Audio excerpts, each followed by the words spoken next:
Hello, this is Alice Wheaton. Thank you for joining me.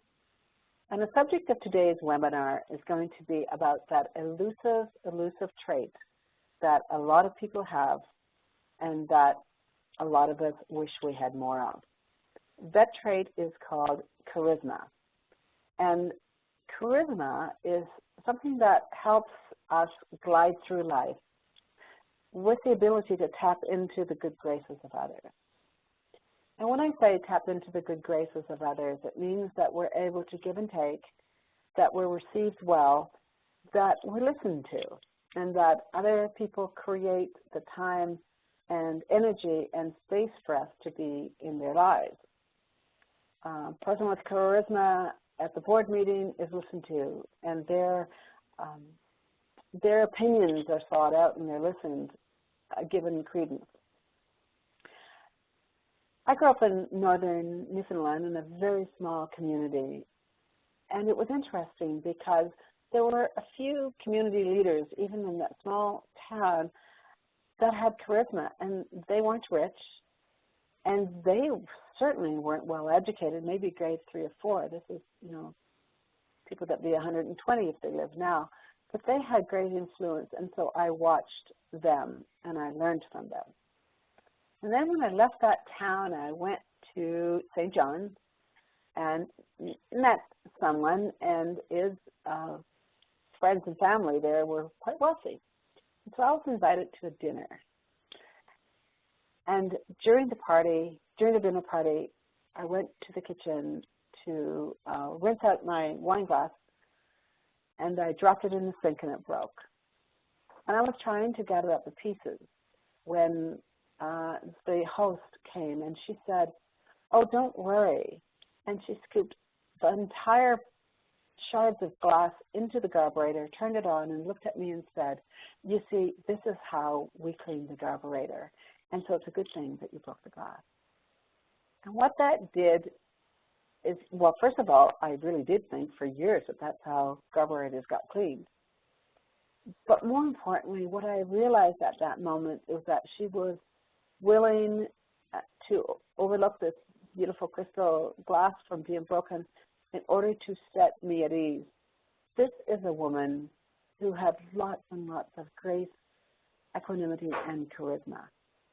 And so I wish I knew how to create a magic cream or potion. I know I'd be wealthy overnight because lots of people want charisma. So what I'm going to present today and teach if I can is some tools, some strategies, and some ways of being that increase our charisma. And like any change, when we first try something new, it feels awkward. It's like when we have a wound, when we hurt ourselves, cut ourselves, it's really itchy when it begins to heal. And that's uncomfortable. So I'm going to encourage you to keep an open mind. And if I present something to you that you say, "I would never do that," or "that doesn't make sense," or "I'd feel phony," understand that that's because we're in a comfort zone, and it's always uncomfortable to try something new. So bear with me as we take you on this journey. Any change, whether it's within our personality or whether it's within our physicality, such as working out or taking on a new physical challenge, skiing, whatever, is causes fear. And so what happens, though, is that before anything is invented, before any change is made, a process occurs in our mind where we ask ourselves to change, or that we notice something that needs to be different. And so changing starts in our mind, and then it has to manifest in our actions. Now, the problem with that, well, the good thing is that, yeah, we have a big bandwidth, we have lots of great ideas. The other problem is that fear shakes us up and tells us, no, we can't do that. That doesn't make sense. So some people are highly technical. I have the privilege of working with a lot of scientists and engineers in my self-training. And what I know is that they have a super amount of brain power. This allows them to follow complex directions help them provide solutions to challenging problems, and they process information internally. And because they tend to be technical and highly logical and pragmatic, and sometimes they're not easily amused. And so what happens is that everything has to make sense in a concrete, logical way. And changing personality style or adapting personality style is not as logical as we'd like. In fact, it's quite illogical at times because our emotions get involved. So in the process of driving more business, it helps to develop charisma. It helps to be easy to be around. It helps to have a more of a robust personality than being an introvert.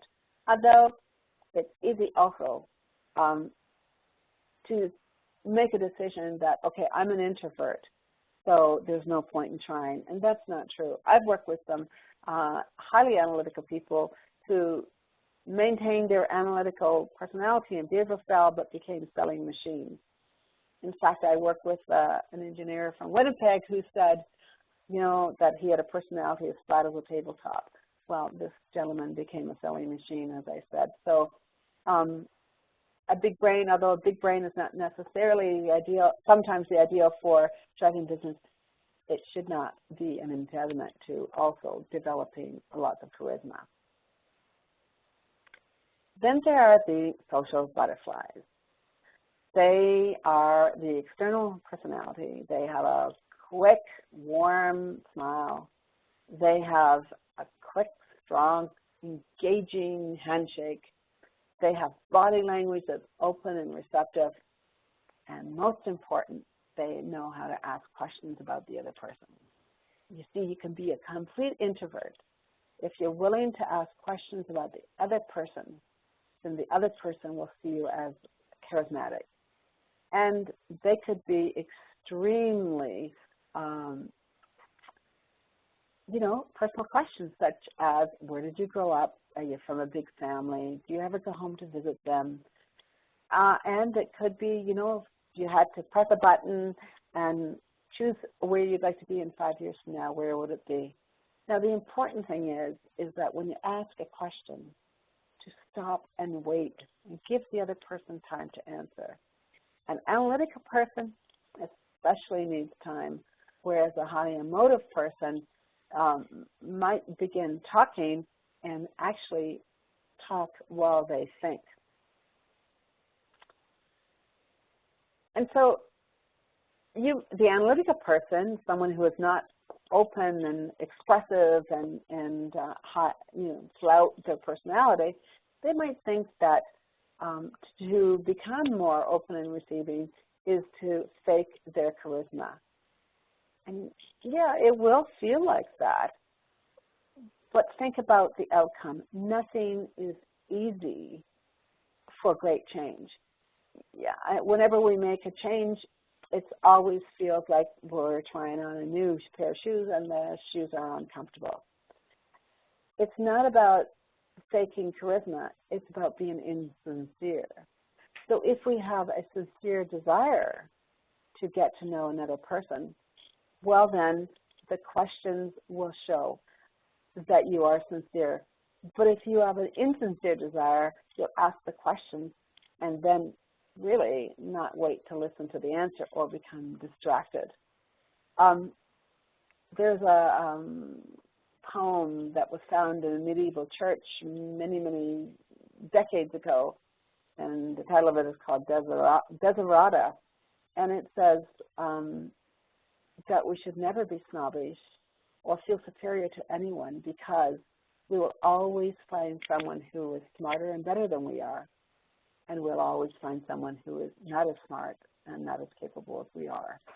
And so judging ourselves is just as much an impediment as it is to judge others. Being charismatic simply means that you create an openness and a willingness to share who you are and to be receptive to other people's opinions and positions on issues. So think about this. How do you feel when you see or play with a puppy, a kitten, or a baby? Because I'm an animal lover, I receive probably 2-3 times a day emails with pictures of cute babies and puppies doing, frolicking around.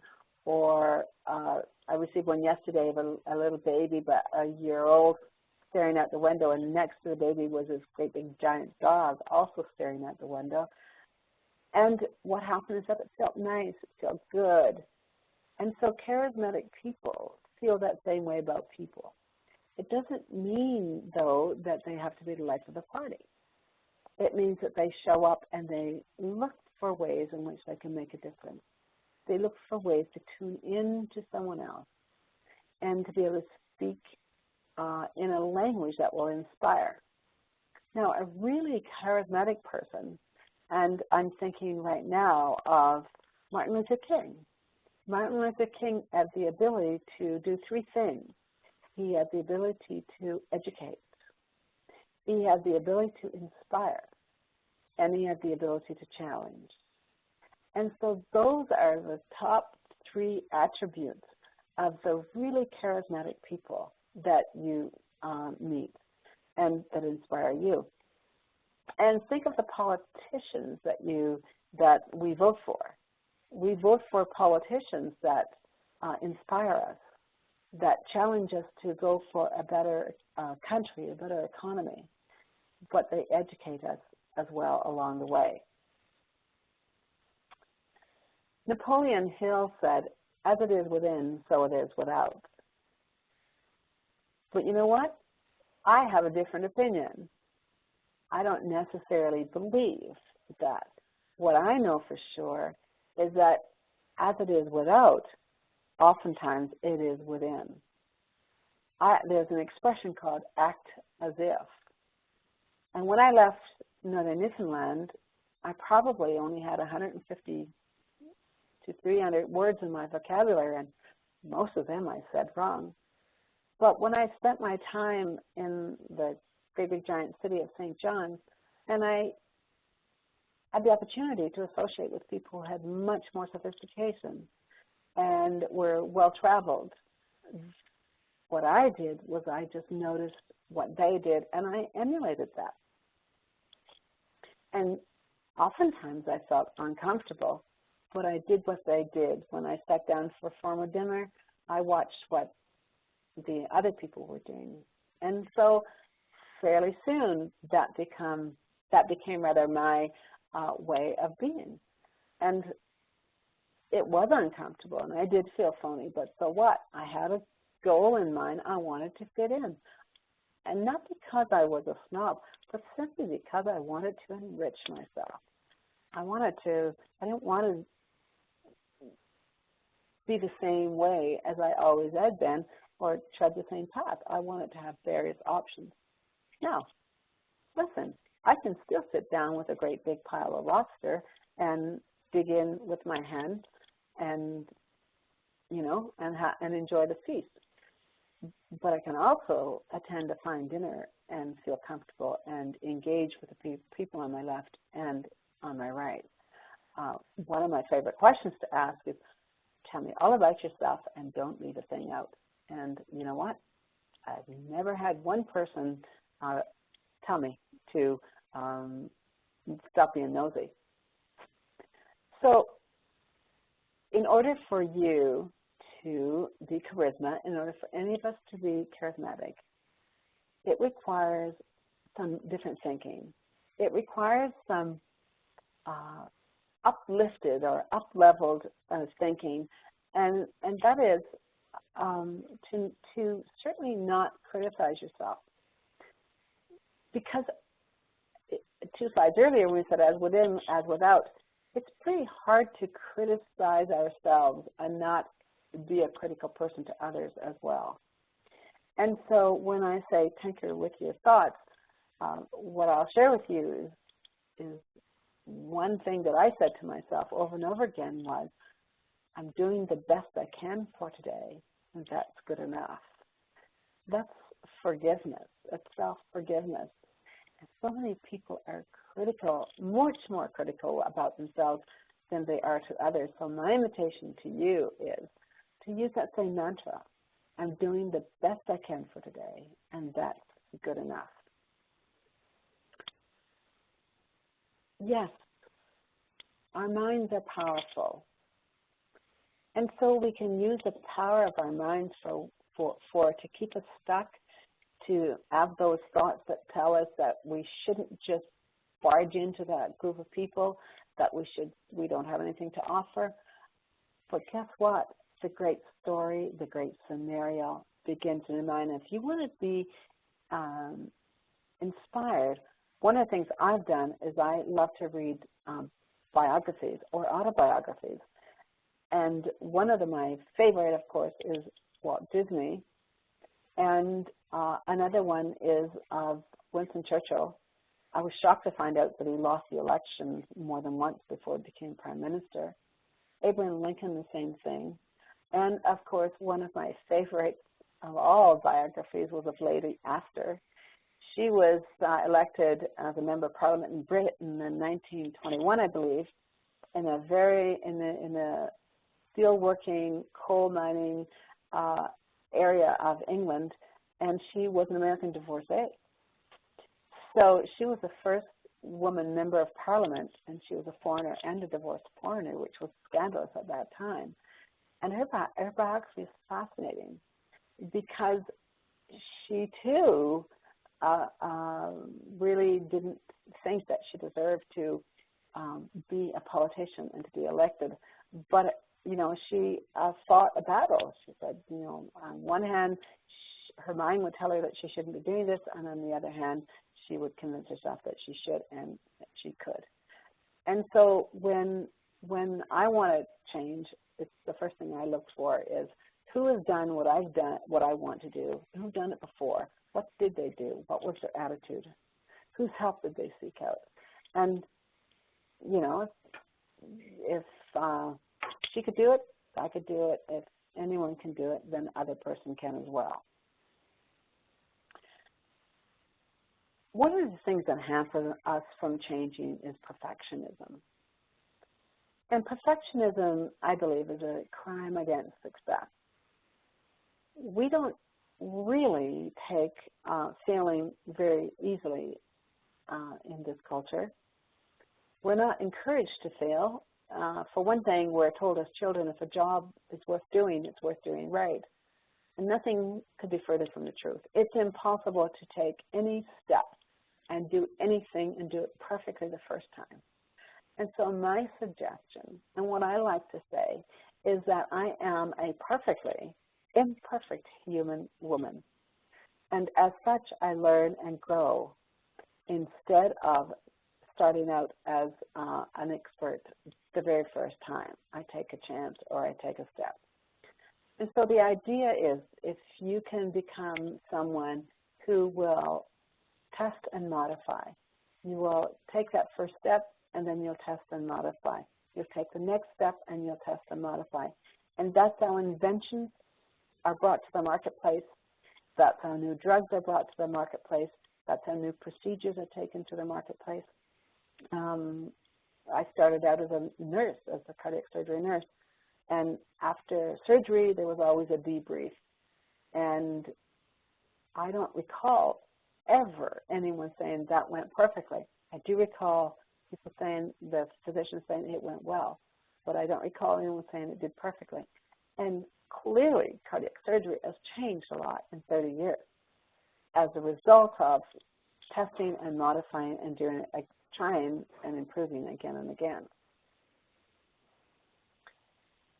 Never thought I'd be old enough to quote Neil Diamond, but he was completely and totally afraid of being on stage. He had terrible stage fright. He'd throw up hours before going on stage. So he locked himself into a hotel room for a full year to see if he could get over his shyness.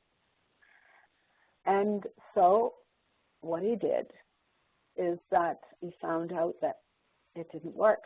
After a year, he finished his self-imposed exile, and as he left, he wrote a song called On the Way to the Sky. And the verse is, I pity the poor one, the shy and unsure one, who wanted it perfect but waited too long. And so I'm so delighted to be able to share that with you today, because it's really the crux of how we can move from being a beginner in any particular change that we want to make, from being a beginner to becoming the expert. And of course, when we become the expert, then there's always something new to learn. And we start out at the beginning again, and we become expert again. And in this case, it's an expert of putting yourself out there, of taking the risk, of engaging with other people, and increasing your charisma.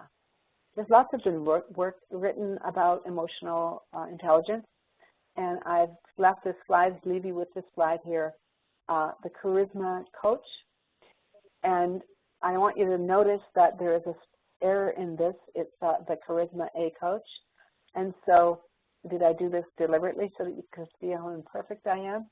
No, I just noticed it. And if I were a perfectionist, then I would re-record this webinar. But you still have the content, and you see that, and some of you, I could never, ever present this webinar with this mistake in it. But you know what? There are people that are more brilliant than I am, and they're much better at doing videos than I am. But their ideas are languishing because they want to do it perfectly the first time, and that's pretty impossible. So I want to leave you today with this imperfect slide, as perfect as it is actually, as a great example. I want to leave you with this imperfect slide, and I want to wish you the best, and I want to suggest that you be willing to improve 1% at a time. At the end of a year, if you just improve 1% a week, you will be 52% more charismatic than you are now. Thank you for being with me. Please feel free to connect with me. My name is Alice Wheaton, and my email is alice@alicewheaton. And bye for now. Have a wonderful, wonderful week.